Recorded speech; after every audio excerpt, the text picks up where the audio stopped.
Hey, welcome on in, guys. Tobin here with you, and thanks for checking out the channel. Hope you're doing well there. If you guys could subscribe, that'd be great, and appreciate you stopping by. I was boots on the ground today at the fighter meetings at Dirty Boxing 3. I'm going to be in the call for Dirty Boxing Championship. Dirty Boxing 3 is coming your way on Friday, 7:30, live on YouTube on their channel. So go check that out. Go support your boy Tobes if you guys don't mind. Living the dream, having a great time. It's a banger of a card. A lot of good. It's a good mix of like UFC, former UFC veterans, and some really like spicy, good young talent. I'm telling you this. First of all, it's got two things that fight fans should like. It moves fast. It's 3 3-minute rounds outside of the championship fight, which is 5 3-minute rounds. And it's all striking, upper body striking. It's basically fists, elbows, spinning elbows. And you could follow up. There's ground and pound. It is really, really cool. I've had a blast calling these last two fights. Doing it with my boy Jason Anik, Platinum Mike Perry, who's the chief violence officer. It's oodles of fun. So I would recommend checking that out on Friday night. In the meanwhile, while I was in the midst of doing fighter interviews today, I had a lot of notifications. Hit my phone.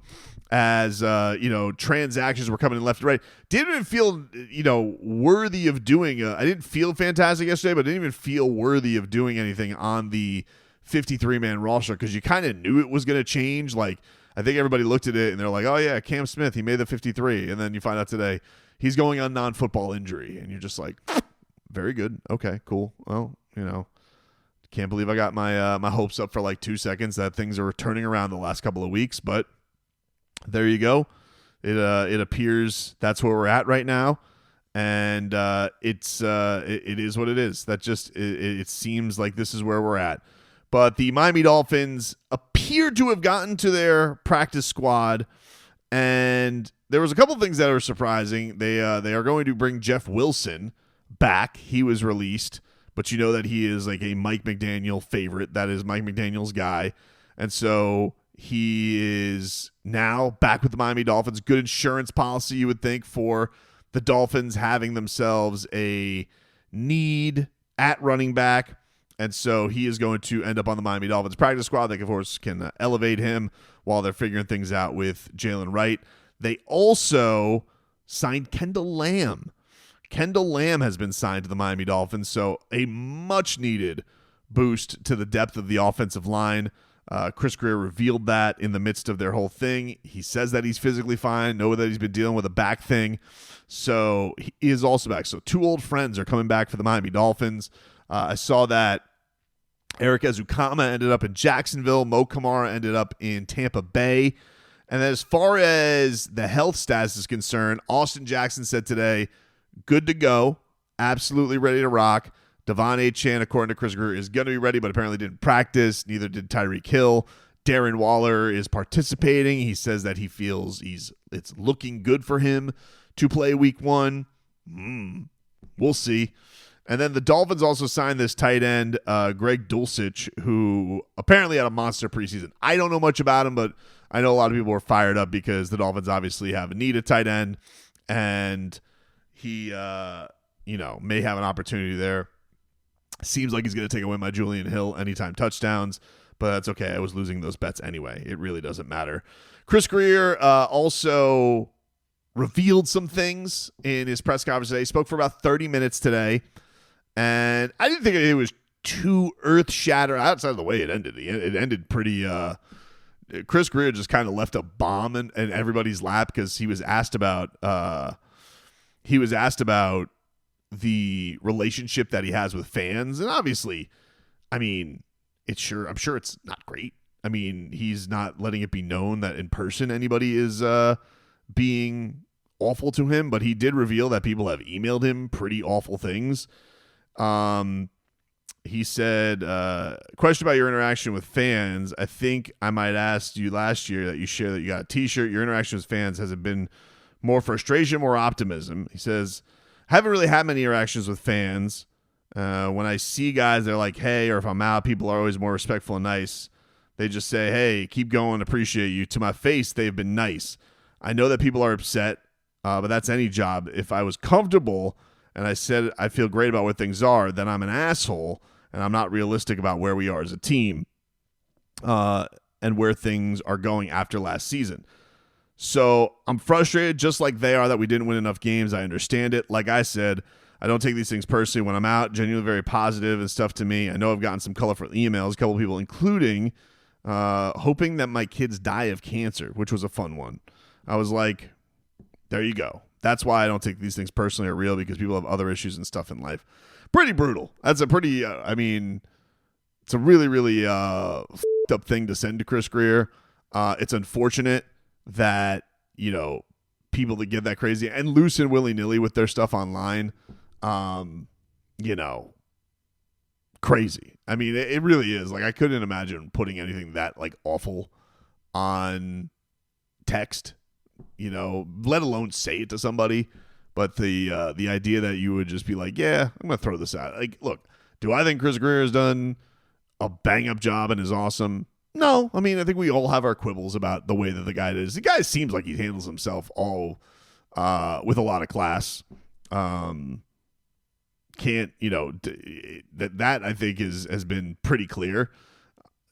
It's crazy that people would like, you know what I need to do? I need to drop this email on Chris Grier and just be like, that's how much I hate that. I think there's so many other ways that are not awful that you could, if you happen to get Chris Grier's email, I think you could do it in a much more productive manner than that kind of heinous act that somebody's doing. But that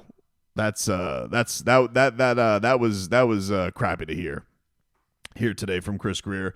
He did talk a lot about the leadership changes and where things are, and he talked up a lot about the culture in the locker room and how it is a lot better and the guys that they've gotten there, and talked a lot about Jordan Brooks and Aaron Brewer taking a big time leadership role with the organization and them having to reset their money, because he did admit, like, look, we spent some big, it didn't work out. You kind of have to reset things. You can't just continue to do it forever. So explained, he didn't say that there was any mandate, not that he would, from Stephen Ross that you can't spend as much. I think it's pretty obvious why the Dolphins are where they are right now. They took some big swings. It did not pay off.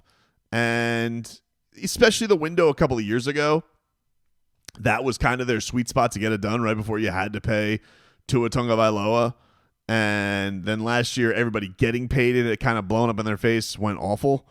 So, yeah, it was pretty clear why they are where they are. But I do think that you see a draft class that is pretty proud of it, that is looking pretty prominent right now. So I think that that's exciting and gets you excited for the season. It's just a matter of any youth movement. I talked about this a little bit earlier in the week about, like, can that give you enough for people to save their jobs? Now, I'm of the belief, I don't think Chris Grier is going to lose his job. I think if anybody's going to lose their job, I think it's going to be Mike McDaniel.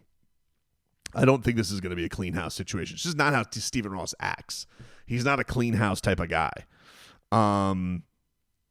But really, this team and them trying to fix things, it was interesting. He let it be known today that the Panthers, Bill Zito and Matthew Tkachuk, visited the team, and that Matthew Tkachuk apparently, like, gave them just some words about just how important locker room culture is, and them all getting along, and them having to buy into one another.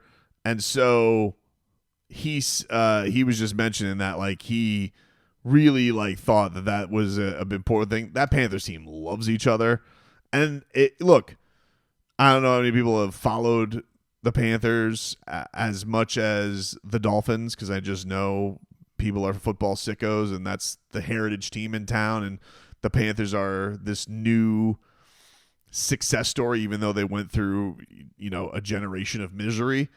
The Dolphins have been through generations of misery right now. But the Panthers were very much like the 2023 Miami Dolphins a couple of years ago. Like, run and gun. Every game felt like it was awesome. It was like every game a couple of years ago when they won the President's Trophy. Everybody remembers how they were disappointing in the playoffs and they got snuffed out by Tampa, which was true. But that season was like hockey on drugs because every game, if they were down 4-1, it didn't matter. The Panthers were going to come back and they were going to win that game. So every game literally felt like it didn't matter the score. The Panthers could come back and win. The problem is once you get to playoff hockey, it just doesn't work the same. The game can get slowed down too much. It's played cleaner. There's less bull bleep, and it just wasn't sustainable. And so the Panthers obviously made this big switch, and Matthew Tkachuk is like Bill Zito's unicorn that he likes to parade around because he was the tone setter. You know, Alexander Barkov had a lot of the things where right now he's a generational legendary Panther. There was a lot of frustrations of people that this guy, he's too quiet, he's too respectful, he's not a rah-rah guy, he doesn't have that dog in him. And I even remember like being at Matthew Tkachuk's intro press conference of like, no, I'm going to lead in a different way than Barkey does. And I think it honestly made Barkov an even better leader because now he's got this guy with him. And obviously the Panthers are just a talent juggernaut with just so much firepower. There's no team like them that's this deep. And then, of course, you have a legend, Sergei Bobrovsky, who's gone through his own renaissance along the Panthers championship runs as well, where everybody thought that he was this giant albatross guillotine hanging over the cap. So those are other things that I even think that Chris Grier can take, is that you can find the pieces you really care about on this team that can really anchor this team in the right way and turn the culture around. And then guys you do think are about winning but get the hell about it, like Tua, you know, maybe you could put him in the right place. He was effusive in his praise today of Tyreek Hill. And he was just like, couldn't be better, closer with his teammates than ever. Some cynical people would say, like, is he just doing that to keep up appearances and keep trade value high? Perhaps. I can't rule that out. But I do think that it seems like things are at a good spot with Tyreek that will at least get us into the season nice and normal. And then as Jordan Brooks said, like Jordan Brooks had some like really goosey things to say about like, this has been one of the hardest camps and Mike McDaniel made this hard. And so like, and again, the cynic bastard can be like, oh yeah. Well, he probably wants a new contract from the Dolphins. He knows he's on his way to be one of the, I get it, dude. You literally, you could say that. I get it. We can be cynics about everything, but I thought it was pretty cool. I also don't think Jordan Brooks is a bull bleeper. I think that he is a guy who keeps, who likes to keep things as they are, and we'll just say them as they are. That's why he calls his team out soft when they were soft. And he does seem like one of the guys that's like a tone setter in the right way for this franchise.